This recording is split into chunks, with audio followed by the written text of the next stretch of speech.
Hello, and welcome back to the Hustle versus Flow podcast. Or if you are a first-time listener, welcome. We have an extremely fun and I think it's going to be very educational for a lot of folks out there, but a collaboration with a new friend. I am delighted to welcome Anna Gala of Sit with Anna.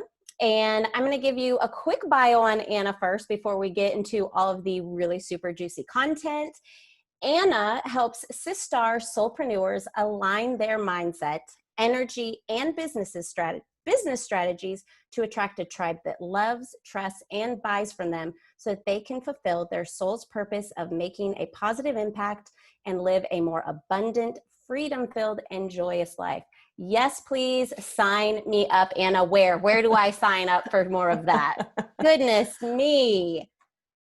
Well, Anna, we met on Instagram, right? Like, I did. How amazing is that? Like, I have been such an in-person person my entire life, and it's such a joy to meet and connect with like-minded people like you. I remember you commenting on one of my posts with this siStar lingo, and I thought that was absolute genius. Tell me about this world that you've created and this amazing siStar background. Yeah, thank you. And thank you so much for having me. I'm very excited to see where this is going to go and what magic we're going to make happen. But yeah, so I mean, the siStar lingo specifically, because I used to say, like, I used to call all the women in my tribe or like extended tribe sister. Mm-hmm. Just like a connectivity in that I really enjoyed. But then it started to evolve, and it's like sister just doesn't really spell it out like the way that I wanted it to. And when the word siStar came to me, I was like, yeah, there it is. Because it really allowed me to use a word that not only connected me with another woman, but it also shone a light on them and allowed them and gave them permission to shine, whatever that meant for them. I love that. And I can tell you, when I read that comment, I was like, oh my gosh, like when you talk about words being so impactful, and just that one little word that I'd never heard in my life had such a, just like, I don't know if it's soul connection, if you can call it that, but I was like, okay, that's awesome. That's like the most ultimate showing of empowerment that I can think of, which is obviously a huge movement in the world right now, and also on social media as we, lift up other women. And that kind of sounds like everything that your business is about, like this empowering women. So, I mean, kind of walk me through how that works and exactly how you do that, I guess. Yeah. So my driving force and what, gets me up and out of bed every single day is being able to provide tools and strategies and support to like-minded sister soulpreneurs, coaches, really impact-driven entrepreneurs, the ability to not only shine in their unique essence, but also build a really successful business. And so looking at it from all levels, looking at it from the mindset piece, looking at it from the energy piece and the energetic point of attraction, but also the tactical, practical, strategic aspects of building a soulful business as well. So both of those together, I feel like, is that secret sauce that is able to really lift these women up and help them succeed. That's amazing. I mean, obviously it's one of those things that it's a little tricky, right? You have this passion. We all start somewhere, but you don't really know how to curate it. It's like you have this knowledge and you're like, okay, I know this works. How can I spin this into, either sharing that knowledge or, I mean, really getting to that level of making, money off of sharing that knowledge. And I will say this is always my favorite question to ask people, especially when I find out that they are like club woo-woo. Like, there's always that little bit of like, are you done with the woo? Are you, oh no? Okay, never mind. Let's stop talking about it now, right? But I love it when I connect with someone and they're like, oh yeah, I love that stuff. It's just so, I find it so interesting. So I really, I love asking, like, how did you discover it? Like, how did you really figure out, like, okay, my spirituality, mindset techniques, even meditation can help me, really ground myself. Like, when did you discover all that? Like, was there an aha moment? Did you meet someone? Like, I mean, tell me about it. I gotta know. I mean, I think it was a whole series of events, but my catalyst into my spiritual journey or my self-development journey was an anxiety attack. And so Oh, it was that I couldn't ignore the fact that there was something happening inside of me, that I was having this inner turmoil. And, it took me hitting the kitchen floor to realize that I had some work to do.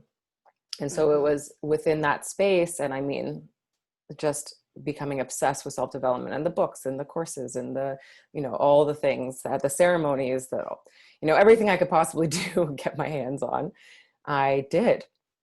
And throughout that journey and just some of the rewiring that happened along the way, first was just the awareness piece, like of like, what Right. is anxiety? What is happening within me?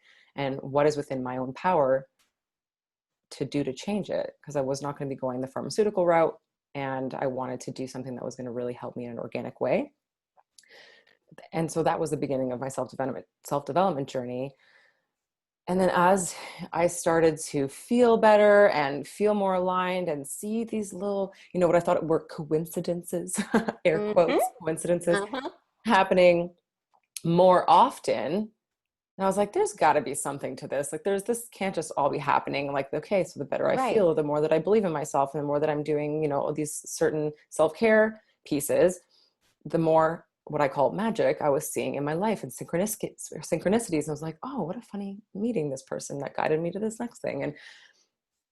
And so then shifting in obviously to learning about the law of attraction, which, I mean, Mm-hmm. the first book that I think really made a big impact for me was Ask It and It Is Given from Abraham Uh-huh. Hicks, which is, I Uh-huh. mean, the law of attraction Bible, basically. And they give some really practical strategies, I guess you could say, to try out in real life and putting those into place. But even just having the awareness that I am energy, I am a Yes. frequency, my emotions have unique signatures and frequencies to them, and they attract like frequencies. And just like, okay, like, let's really try to understand what that means. And the more that I understood that, and even looking at it in a practical way, like, okay, how does a radio work? How does a phone work? Like, there's obviously these invisible waves that are happening all around us that are sending and receiving frequencies. And then when I learned that I am also a transmitter and a receiver of frequencies, like, that little light bulb went off. I'm like, okay, well, what do I want to be transmitting? Yes. Knowing that whatever I am transmitting, I will also be receiving. So then I dove deep into that, had a lot of fun with kind of learning how to manifest, some successful, some not, and then Right. learned why after. But really just being open to the fact that I was much more powerful than I had ever been told I was. Yes. Ever thought Yes. I Oh was. man. I know. And I love all of that, because it's only funny that you mention asking it is given, because my very first podcast collaboration that I did several weeks ago, um, when we met and really discovered, hey, we're on the same woo level, she was like, that was the same book that she had suggested. And I had heard of Esther Hicks and Abraham Hicks through other teachers. I had just never read one of their actual books. And so I was like, okay, this is a sign. And I love the perspective that it gives, because it really starts you at ground zero. I mean, I Mm-hmm. know that some of those books can be a little bit scary, and especially when it gets into relating your mindset to money. It's almost like, oh no, girl, you got to walk before you run. You got to Yeah. learn the basics of, what you're doing to, what I always say, make your mind hustle for you, and kind of start at point A. And I love that Abraham Hicks, all the books that they write really kind of say, this is where we're starting. You have to focus on that your thoughts do create your reality.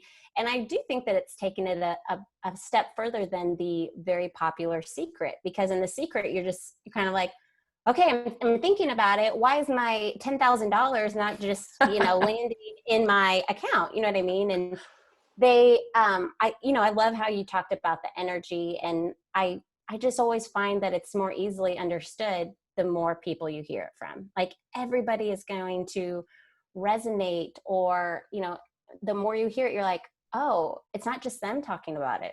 Oh goodness, they're talking about it too. And the more people that you learn to trust their opinion, you can realize, okay, what are these small shifts that I can make, in my own life to really push it forward? You know what I mean? Start bringing in those things that I want to see in my life. And I mean, did you start small? Because I remember being really like, I would get in my own head a little bit, like, okay, what do I even want? Do I want a free coffee tomorrow? No, that seems too far-fetched. Like I found myself tripping over what I even wanted. Like, was there a starting point for you that you said, okay, I'm going to start at this point?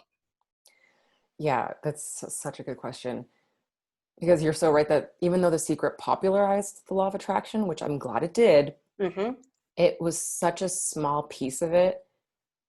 And we thought it was just like, okay, I'm going to cut this thing out of a magazine. I'm going to stick it on my vision board. And poof, all of a sudden it's going to be in my life.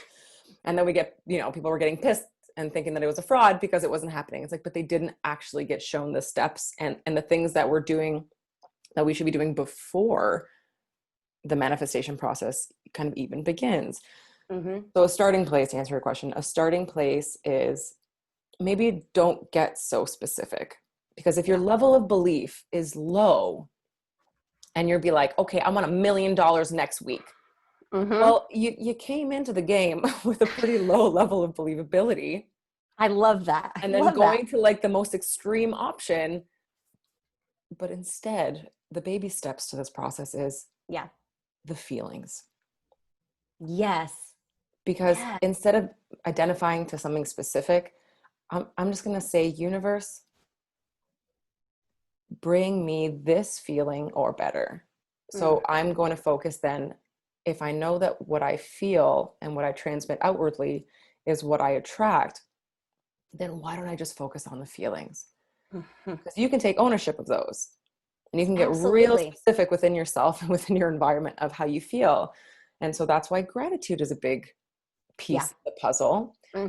And finding the fun and chasing joy and, doing things that make you feel good. Really, the baseline of law of attraction is feeling good. And then the better that you feel, the more open and the higher frequency you'll be at, that you'll be able to attract and actually allow in more magic. So if you can just push away, some of the higher level goals or desires, and just focus on how you feel and start there, and then look for evidence in your world and the things that are happening around you that are matching that frequency.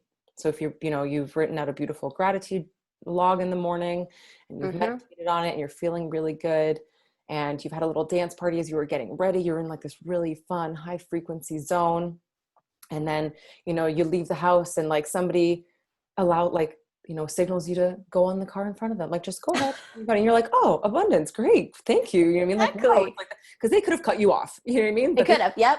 And so like looking for, and then somebody holds the door for you. Wow, that's wonderful. And then somebody pays for a coffee for you. And then somebody pays you a compliment. And then somebody, like, we're not looking for massive things. And if you're always looking for the big things, you're going to lose sight of the little things. Disappointed. Yeah. So that, because a lot of little things, one, build up to bigger things, but two, they help you build your level of belief, because you're like, wow, like, look at me. I felt so good this morning. And then all of these things started to happen. And the same goes to the other side. I use this analogy a lot, is, and I'm sure a lot of us can relate to this. You stub your toe in the morning on the bed. And then your day goes to shit. From there. Yep. Because you held on to that frustrated, painful frequency, and then you spilled toothpaste on your shirt, and then your coffee's poured in your car, and then it just, avalanche downwards. But it can go both ways, but it's up to us to choose which frequency we want to feed into and allow to unfold and then attract.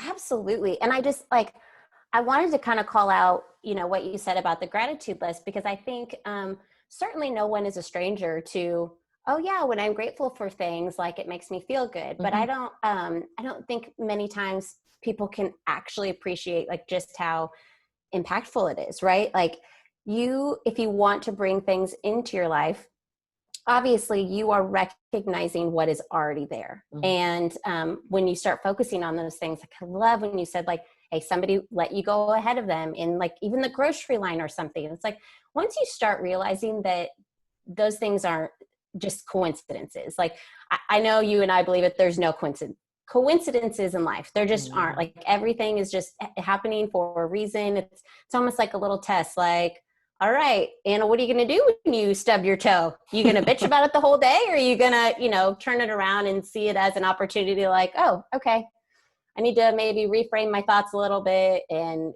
get myself into like a better energy, a better vibrating frequency, like if you will. And I think oftentimes, I mean, myself included, I don't think of it like that. I'm just thinking like, okay, what do I want? What do I want to get, instead of seeing like, what is right in front of me? What am I already seeing? Like, oh, the sun is shining. It's a beautiful day out.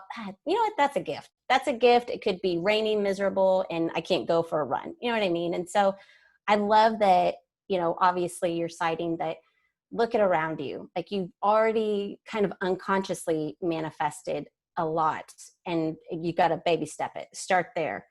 And then the second, like, this is hard to convey, especially to someone who's just starting out, that build up.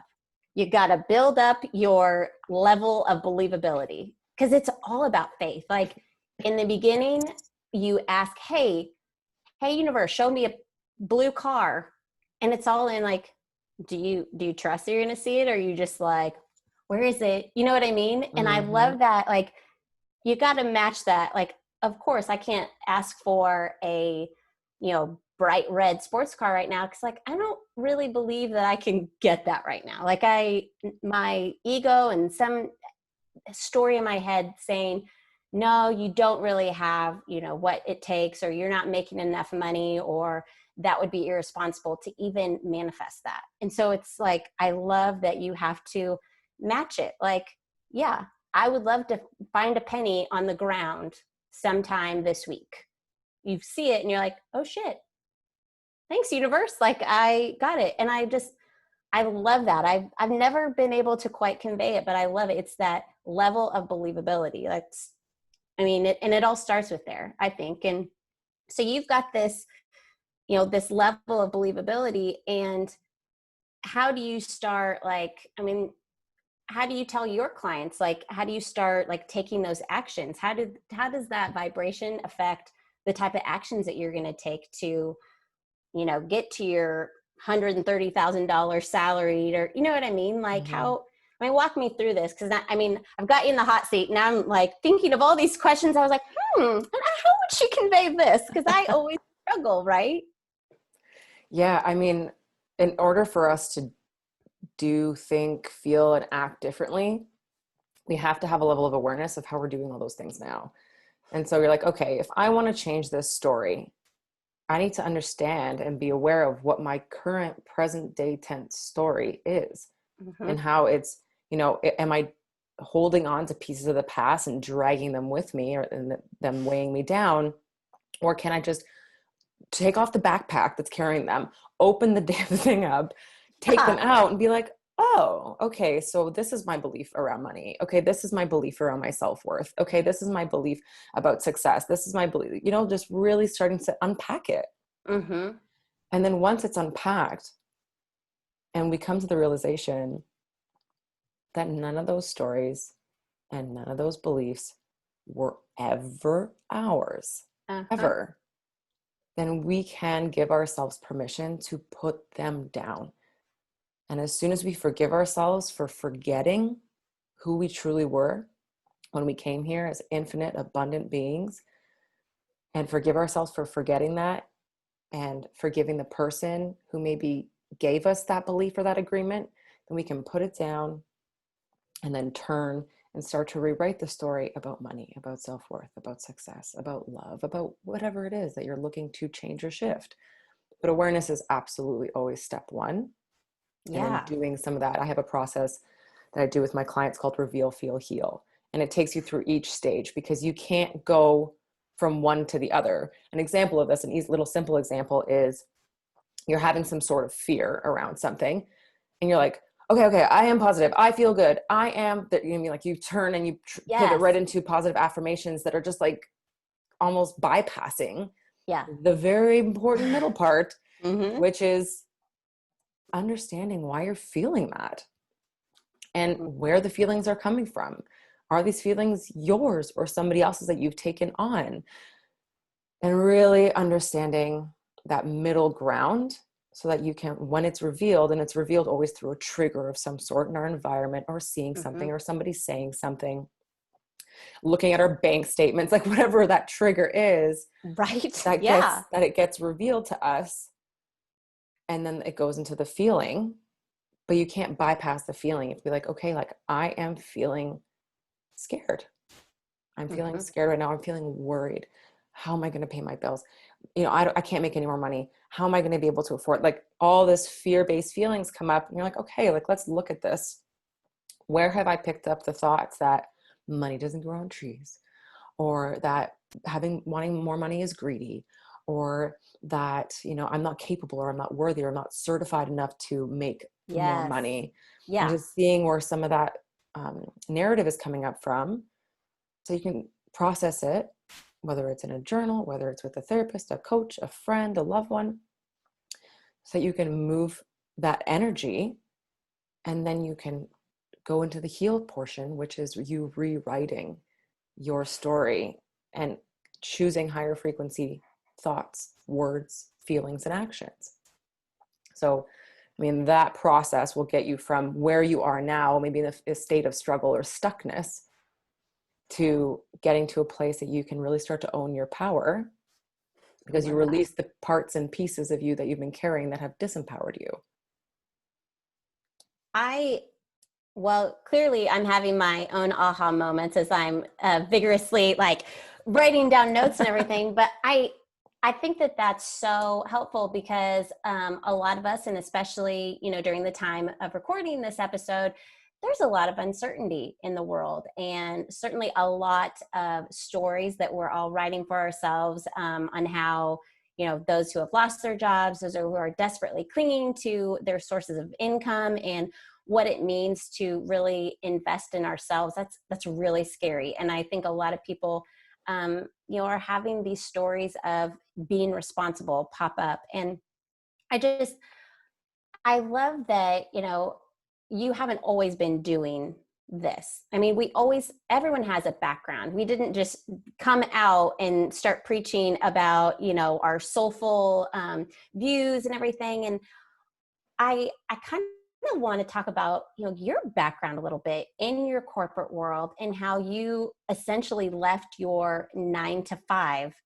to be doing what you are now and becoming so much more, like, exponentially more successful. Like, I mean, present company included here. Like I've mentioned it several times on the podcast, but, you know, I was furloughed at the beginning of this pandemic, and I have dealt with a lot of stories on, okay, what is the responsible thing to do, right?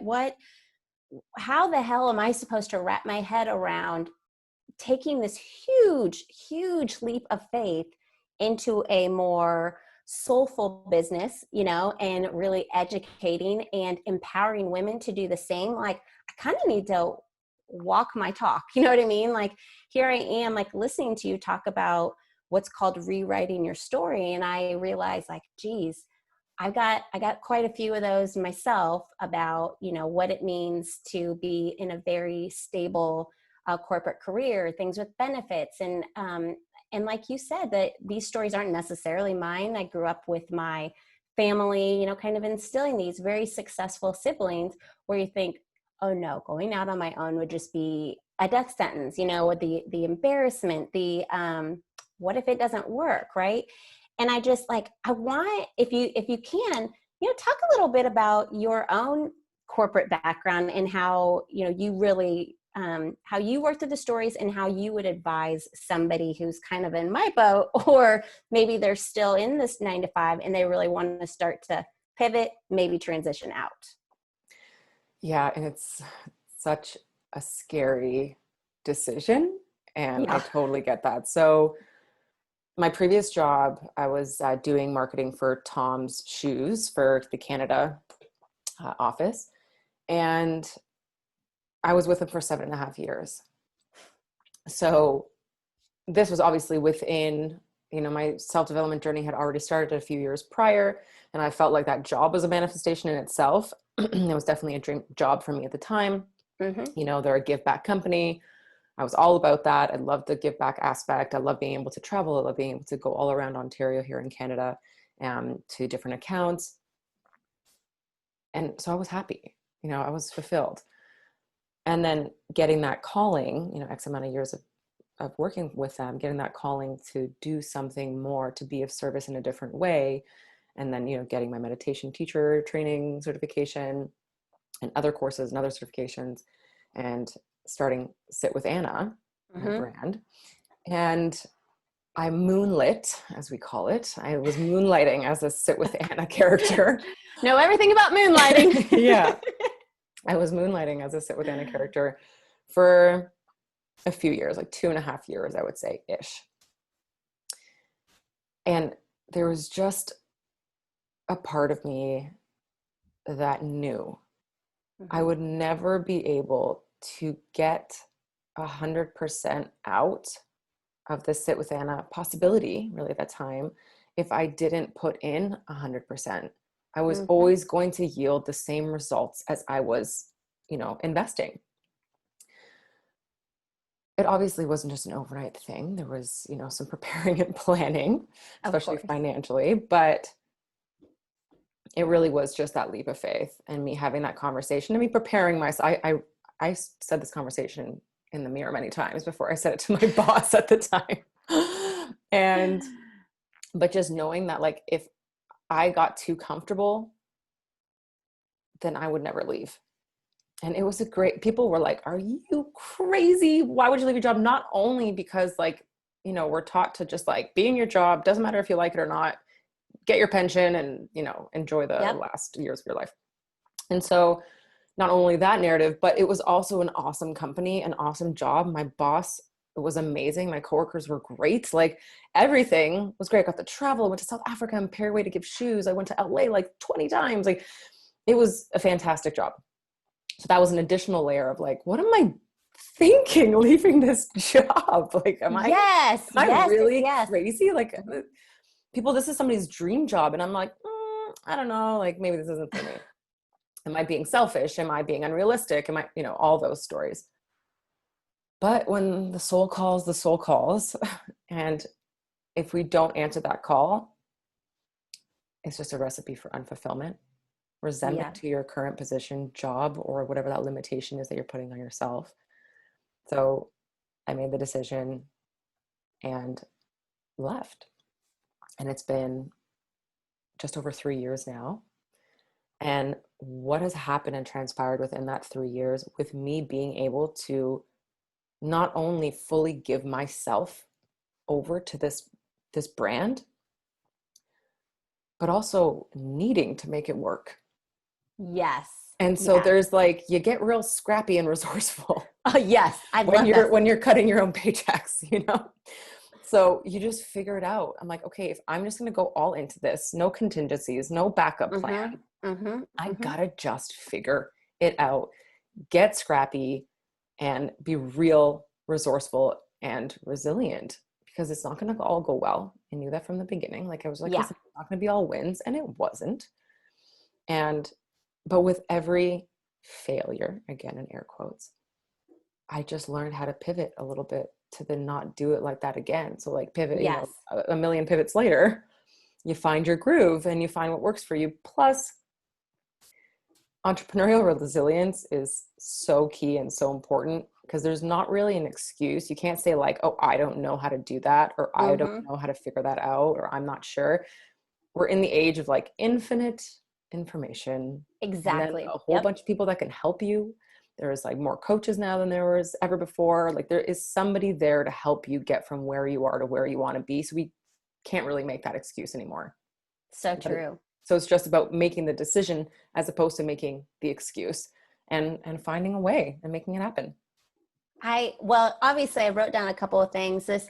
This recipe for unfulfillment that you talked about. And it's funny because I think a lot of us get safe, right? You talked about like, why would I ever leave? This is a great job. Actually really like it. I can totally identify with that. After leaving a job with the Dallas Cowboys, who, had every imaginable benefit in the world. I loved my team. I loved the people I worked with. It was just like, but I had a lot of stories like, why? What the hell are you doing? I think a lot of people are like, what the hell are you doing? But it all came down to that, that recipe for unfulfillment, or what am I missing out on? And for me, with my family, a lot of it was more about them. Like, what is my family missing out on? Like, oh crap. And that gnawing feeling was much bigger than any positive vibration I had surrounding the work that I was doing, and, the people I was helping, and the energy that I could bring into the workplace. And I think that's what people forget. It's like, it doesn't need to be an either or. You don't have to hate your job and still want to pursue your passions. Like, that's not everybody's, like, story. There are so many different things. Yes, there are a lot of people who are, displeased with their current situation or the amount of money they make. But I think there's equally a lot of people who feel guilty for wanting more, and it's just like, you have to know when to continue to just, I don't know. I love how you said you kept pivoting, like, okay, that was a wrong move. Okay, let's pivot this way. And it's really all an experiment, right? It's like, okay, that didn't work. Not doing that again. Or maybe I did it wrong and I need to seek advice. And I think that's so important. And also that there are people available. There are so many people available to help you. I think that even a year ago, or, maybe a little bit more, but I didn't quite grasp the importance and the impact that having a coach could be. And let me just tell you, now that I'm on the other side, I'm like, holy shit. Like, having someone in your corner to, at the lowest level of, this collaboration, giving you permission. So many women, and I think especially if you're in the corporate world, need permission. And we know that we're very capable, right? We know that we could probably Google our way through a lot of things, but it's that fear. It's that, like, well, I'm not good at that, or, oh God, I could never do video, or I can never do, all A, B, C, D. But I think a lot of it is, knowing that there is support. And once you reach out for support, you can essentially collapse the timeline on anything that you want, any, financial aspirations that you have, any career aspirations. It's like, when you can reach out for help, that is what I call an inspired action. Like, hey, can you help me with this? Or do you have any advice? Or just getting a different perspective is just, I think it's so important, and obviously a service that you offer. Now, another thing that I kind of picked up on, so you're obviously certified in meditation, and I know that personally, and I know a lot of people that I know struggle with meditation. Like, we kind of talked about how when we're in kind of this negative spiral, we talked about that stubbing your toe, or, maybe like somebody cutting out in front of you. It is just like a downward spiral, and we are just only focused on this either negative, or it doesn't even have to be negative. There's just a lot of thoughts going on in one's head lately. And how do, like, in your certification and in yourself, how do you teach people to just quiet their mind and forgive themselves for not being able to quiet their mind? I have to start super small. Like, it had to be like, okay, deep breaths for a minute and a half. You know what I mean? Because that's all I can handle right now. Like, can you talk us through maybe a little bit, like, your personal journey, how you, I guess, felt motivated to get your meditation certification, and then what advice you could give to beginner meditators? Because I think that is who we need to target the most, right? Mm-hmm. Yeah, absolutely.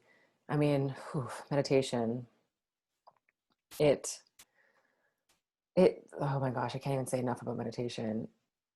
Okay, I'm getting If excited. I skip a day, which I mean, I don't, but the odd time in the past that I have, it's like a noticeable difference of my mindset and energy throughout the day. And I always meditate in the morning, and then throughout the day, scatter in where it feels like it's needed. Mm-hmm. But if we can start to look at meditation differently, Mm-hmm. if we can stop looking at it like it is something that it needs to look or feel or sound a certain way, then Yes. we can start to make it something that fits into our lifestyle and is for, us common folk. No, we don't have to be a monk. We don't need to be enlightened. We don't need to, Thank you. Thank be you. floating above a mountaintop somewhere. And if we can just see it as breathing, like we're just going to breathe. And then if we just look at the breath, what does the breath help you do? The breath gets more oxygen Mm-hmm. into your body, more oxygen into your brain, which means it's going to function better, which means it's going to slow down because your breathing is slowed down. We're taking so many short, shallow, and incomplete breaths throughout the day. Like we're not, ever using that full expansive breath. No. And so when we're taking these short, shallow breaths, that's where like anxiety and worry and frustration and stress all kind of live in that little, little shallow breath cycle. But even if we just do it right now together, so everybody who's listening, if you just want to like empty out your lungs, and let's breathe in for 4, in, hold for 4, out, 3, 4, hold, in, hold, out, hold. I can guarantee that even within those couple of breaths that you felt a change. You felt a little calmer. Maybe your body relaxed a little bit. And the power of the breath is not only based in the woo, like we call it, but it's based in Right. science and Mm-hmm. neuroscience, and it's part of our biology. I mean, we need oxygen to live and survive, but it's just the slowing down. And what the breath does, and what the conscious breath does, I should say, is brings us back into the now, into the present moment. Mm. And in the present moment, fear, anxiety, doubt, insecurity does not live in the present. It lives in the past and it lives in the future. So in these moments, whenever you have that overwhelming feeling of whatever it is, even if you just do 5 breaths, I call it take 5, and you use your fingers as counters and you just put your fingers down as you breathe, full breath cycles. By the end of that 5 breaths, you'll be able to respond versus react. You will Mm. feel calmer. You will be more clear. And so even if it's just these small breath moments throughout the day, just for you to ground yourself and get back into the present moment so that you can see things more clearly. So if we look at meditation as simply us getting back into the present moment, because that's where our power is. Our power is in the now. We keep giving away our power to the past and the future. And I know with my personal story of anxiety not only is the lack of presence, which is you're not in the now, but it's the internal struggle of the ego-based thoughts, which is, our ego voice is the mind chatter, is the one Yep. telling you you're not good enough, you're not capable, and the judgment and the anger and the frustration. That's ego voice. But soul is in the now. It's observant, it's aware, it's conscious, it's responsive versus reactive, it's confident, it's sure. And the more that we breathe and bring ourselves back into our body, back into the now, then we can start to remember and reclaim the pieces of ourselves that are present when we are. God, I love that. And I just that short exercise, I hope dispelled any rumors of, this needs to be a hour-long process or 30-minute process or even 20-minute process. Like seriously, didn't even need to be 10 minutes. Like I'm sure if you count down those 5 breaths, like what, maybe 2.5 minutes.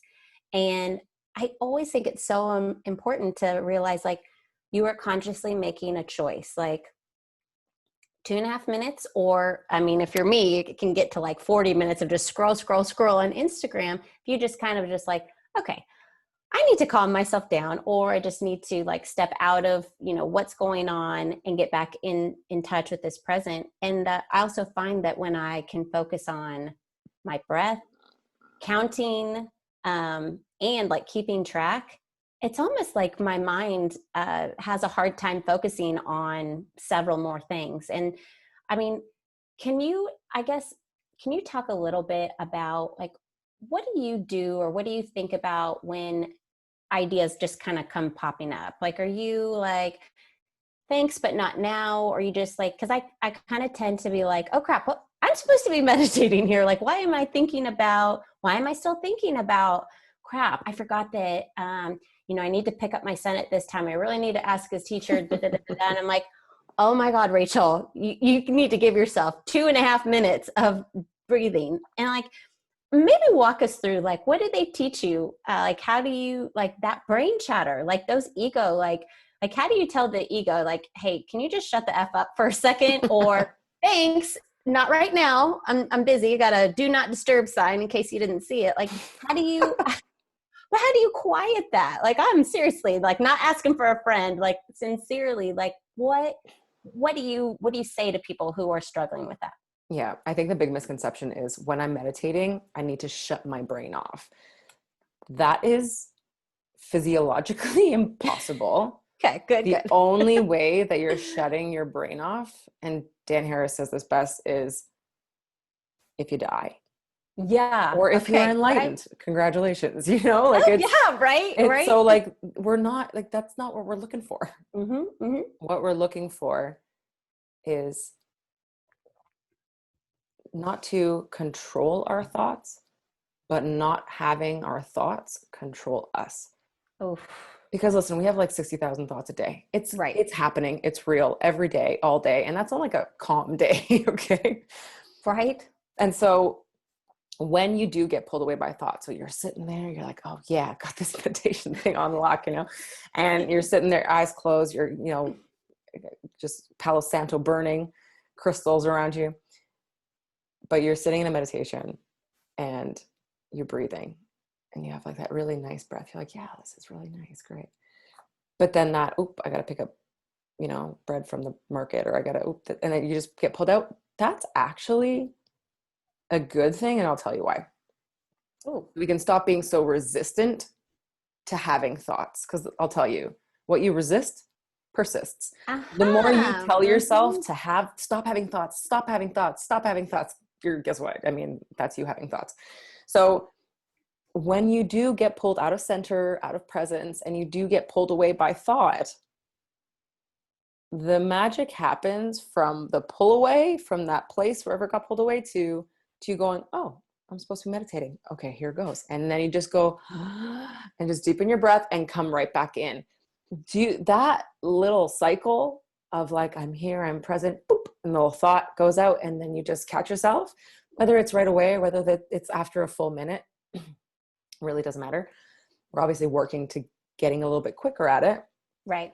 But the reason why there's so much magic in that space, in that gap between presence and, being pulled away by thought, is the more times that you can catch yourself and consciously choose to come back into your breath, into your presence, into your power, and into the now, they're like little mental push-ups. Oh. And you're building like new neural pathways that are of choice versus of habit, of consciousness rather than non-consciousness. And why that's important is because it's like training for life. If you were to train for a marathon, you wouldn't just wake up and go to the marathon. Right. You would train, you would stretch, you would strengthen, you would, run 5K this day and then 10K that day. And then you would, do it in steps and stages. and you're building resilience, and you're working those muscles and that endurance, and even the mental endurance. And so anytime you get pulled away from present to distraction, and you consciously choose to bring yourself back into the present, that's training for real life. Because in real life, when you're like, I'm feeling good, I'm doing good, gratitude, namaste, and then all of a sudden something happens and you are without training, guess what's going to happen? You're going to get pulled right out of your power. You're going to get pulled out of your presence. You're going to get pulled out of the now. You're going to react. You're going to, whether it's sad or mad or whatever the emotion is in that moment, you're going to react because you haven't given yourself the training to respond and to come back to your breath. And so this helps in all areas of our life. Yes, it makes you feel calm, brings you into a parasympathetic, and that's where you want to be. It's a low stress state because, high levels of consistent stress is not good for you. We all know this. Right. But just that choice of coming back to the breath, so that whenever you are pulled away in real life, in eyes open life, then you already have those neural pathways that are be like, oh yeah, remember, like in these moments you can just breathe and come back. You're like, oh yeah, thanks. And then you can start to respond. Yes, I love that. And I think everybody knows, like you said, everybody knows that these high stress, anxiety states of being lower your immune system, like make you more susceptible to, awful things. But it's just, I love that, being able to recognize, like just making that choice consciously, being like, okay, we're good, we're going to come back to it. And that you can do it anywhere. Like sometimes I have the misconception that I was like, okay, I need to have, 20 minutes of alone time so I can go do this. I'm big on guided meditations. It's funny because my husband is more about what he calls this box breathing, like the in and out. And he's always like, why don't you just it takes 5 seconds, just go breathe somewhere. And I was like, I don't know how to do that. It's because I just like, I would always find myself like these little thoughts coming up and thinking like, shh, like, don't, get out of here. You know what I mean? And like swatting away flies. Yes. And so it was always like one of those things where it was almost more stressful to adapt to a meditation routine. And I can tell you, like, this has not been years or even months. Like, I committed this month, I kind of declared this July as month of flow. And I was like, I need to get a routine. And I love how you mentioned, like, it's like doing mental push-ups, because it's one of those things like, yes, we all know that working out is good for us, but who has the time and everything? But it really is like you're training your mind to just like help you cope with things. Like I love, earlier you mentioned that like when you miss a day, which is seldom, you can tell. And it's so funny. Like I was going really great during the week. And then on the weekend, you wake up late, whatever, you're kind of doing your own thing. I skip a day and I'm like, what is going on? Like, I can't make decisions. I'm indecisive. I'm snappy. And it's like when I was able to just like forgive myself for that and like really come back to my breath, I was like, oh, wow, this shit works. You know what I mean?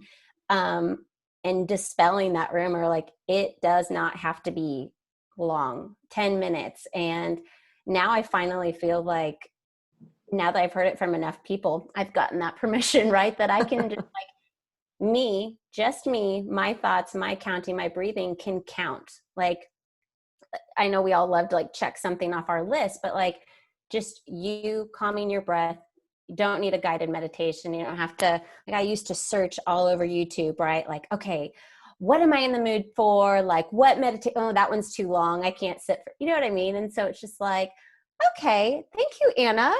I will now be done in however much time I think I need personally. And let me just tell you, I think that permission is powerful, and especially to beginners, right? To somebody starting out thinking like, I don't know where to begin. Who do I look up to? Who do I reach out to really vibe with and do a great guided meditation? And I think, if it's possible, I get stressed about trying to meditate, which is completely ludicrous. Like you're overthinking this, like just take a breath, literally. And I mean, I guess I can't thank you enough for, it's like, okay, yep, I'm just gonna slow my roll and do it how it feels best to me, because there's no right or wrong way to meditate. Would you Mm-hmm. agree? I 100% agree. Okay, so now before I let you go, I have to know, it's kind of like these Instagram influencers and wanting to know their skincare routine. I'm not about that life. I need to know, what is your daily, like, high vibing routine? You mentioned that you do daily meditation. Like, what other kinds of things do you like really try to work into your day? Do you do it in the morning, at night? Like, I need all those deets. Yeah, and I absolutely love my daily rituals. So first off, I do my morning magic is what I call it. So my morning Okay. magic routines and rituals are from the moment my eyes open, Mm-hmm. and it always includes three different areas. One is get still, the Mm-hmm. other is get moving, and the third is get going. So get still includes things like meditation, gratitude, journaling, certain reflective journal prompts that you want to check in with yourself. How are you feeling? What do you want the day to be like? Mm-hmm. And then the get moving is on a physical and on a mental level. So the get moving obviously is move your body. So like Yeah. stretching, going on a walk, getting a workout and getting a sweat on, whatever that looks like for you and however you enjoy moving your body. Having a dance party in your underpants totally counts. So getting Thank your, you. yeah, check. And so getting your body moving in some way to just like, one, you've been stagnant for, Yeah. hopefully around 7 or 8 hours. And you want to move that energy. You got to move. And then obviously it's also you connecting to your body. And so moving your energy, getting those endorphins, and that also just really helps with like focus and clarity throughout the day. It's on like a neurological kind of basis. Mm-hmm. So moving your body. Then you want to also move your mind and start working your mind. So what does that mean? I mean, you can do it in a few different ways. The way I like to do it is through something like a podcast, like this one, or an audiobook, or even Yes. reading a book, or even if there's like an online course that you're taking, like in a learning section, avoiding emails completely, because just a caveat to all of this is you are on airplane mode until this is done. Like there's no checking your phone Yes. first thing in the morning and giving your power and giving your attention and your energy to other people and other things right when you wake up before you even own and honor your own. Just to Yes. throw that out there. Oh. So moving your mind and getting Mhm. getting inspired, getting excited and expanding your mind. And then you also want to get clear on how your day is going to go. So this is the get going section. And the get going section includes things like writing out a success list. What is your success list for the day on a mind, body, spirit, business level? Like, what are things that if you did today, you would put your head on the pillow at night and say, this day was a success? Okay, so like really getting clear with that. And then at the bottom of your success list, writing out what your intention is for the day. And the reason why intentions are so important is because that's when you ignite the energy that you're going to bring forth with you into the day. So when I set the intention, I mean, one of my fave ones is my intention is to feel good and have fun all day. And Oh, like what that would look like for me and what would I do? Like I'd be playing music maybe while I was working, which I actually call play.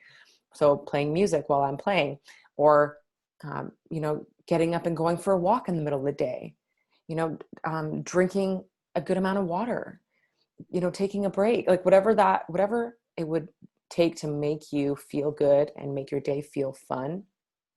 As remember, the baseline of our entire manifestation experience, you just figure out and you do that, whatever that means to you. So, but it can be, I mean, your attention can be anything. If you're going yeah. into a meeting, it could be like, I am going to feel calm, confident, and capable when I go into this meeting. And I'm going to feel that way all day. I'm going to feel, maybe I'm looking to feel worthy today. Like I'm going to feel worthy Oh, and yes. deserving for people to be kind to me, for me to receive abundance. I'm just going to feel worthy and I'm going to treat myself like I'm worthy. You mean like whatever Love your it. intention is for the day, you write that down, and just the thought of that already sparks that energy within you. And then you can step into that role as this person who's owning that intention or that affirmation throughout your day so you can start showing up at a higher level. So, I mean, and that's my morning magic in a nutshell. You can do this all within an hour. Yeah. You know I what I was mean? just Like, going this to ask. isn't, That's amazing. yeah, Yeah. you can do it all within an hour.